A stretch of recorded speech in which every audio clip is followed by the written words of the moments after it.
everybody. Just wanted to announce that I have accepted a position with the Department of Justice, working in the Attorney General's Office Civil Rights Division as the Deputy Assistant Attorney General. All right, this is Michael Gates. He made this announcement in February. Now, 9 months later, he's returned back home to Huntington Beach. We welcome him in studio. So in other words, you decided to resign your post within the Trump administration. 9 months, here we go. You submitted your resignation letter. I have it here. You call it an honor of a lifetime to work with the Trump administration. So why did you resign? It was an honor of a lifetime. Extremely rare to be even chosen and approved to become the Deputy Assistant Attorney General in the Civil Rights Division and to work at that high of a level. It really was phenomenal, so remarkable. But as you know, I have a family here in Huntington Beach, and I've been married almost 30 years. We have 5 kids, and I was missing so much, and that was really the hardest part. I was trying to live 2 lives, a phenomenal opportunity in D.C., and then leaving probably the most beautiful city in the state of California, Huntington Beach, leaving my family, missing surf competitions that my daughter, was in, missing varsity football games of my son, missing date nights with the wife, just missing so much in Huntington Beach. And that was really, it took its toll. It was really, really hard. I was with the Trump administration for 10 months, and frankly, to get through and to be a part of the transition team, the Trump administration transition, those first few months, we did so much. We reoriented the Civil Rights Division away from the Biden priorities, and now with the, consistent with the Trump administration priorities, whether it's elections or Title IX, getting men out of women's sports, and the list goes on, but so much good work we did, reorienting the Civil Rights Division, reorienting priorities with regard to enforcement across the nation. And it was just a privilege and an honor, but for me and my family, it was time to come home. Sounds like it was personal. I'm curious, though, we're in the 42nd day of the federal shutdown.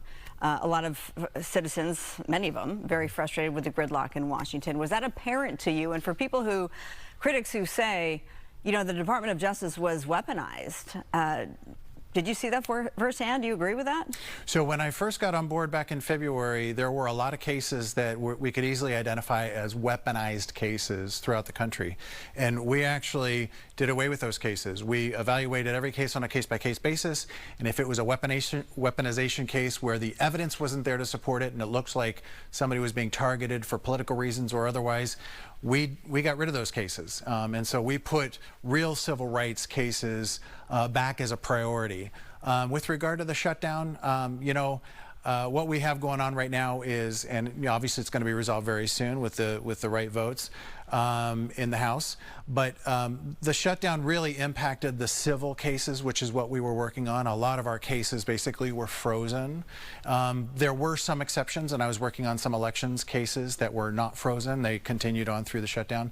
But a lot of the criminal components, like the FBI and criminal prosecution of the DOJ, those continued through the shutdown. So it's sort of a mixed bag of what we were allowed to proceed with and what we couldn't proceed with. So now what happens? You're back in Huntington Beach, and you don't necessarily just get your job back. And we should know that this is an elected position when you were a city attorney. Right. So I was the elected city attorney of Huntington Beach for 10 years. I resigned from my post in order to go back to D.C. And work for the Trump administration back in February.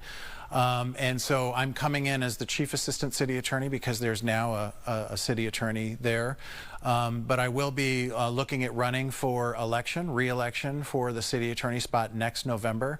What I'm going to do here as the chief assistant city attorney, I will be number 2 in the office to the city attorney, and I will be focused on a lot of the important litigation that we're doing. So as you know from our previous conversations, a lot of really key and important pieces of litigation against the state of California, whether it's the voter ID case or our suit in federal court that's going to the U.S. Supreme Court over the state's overreach, which violates the city's federal rights. So there's just a host of really great cases that I'll be spearheading. Well, out of time, but I got to ask, what's the one thing you learned in Washington that you're going to take home with you in Huntington Beach?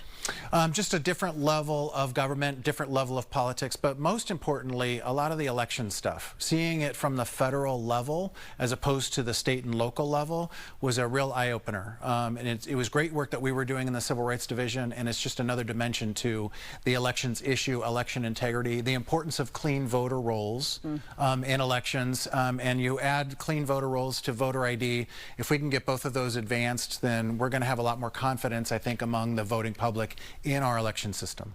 Well, the one thing I didn't say is you have a beautiful family, and as a new mom, 5 kids, that's a job in itself times 5. Yes. It's amazing. Yeah. Thanks so much for being here, Michael. Thank you for having me. All right.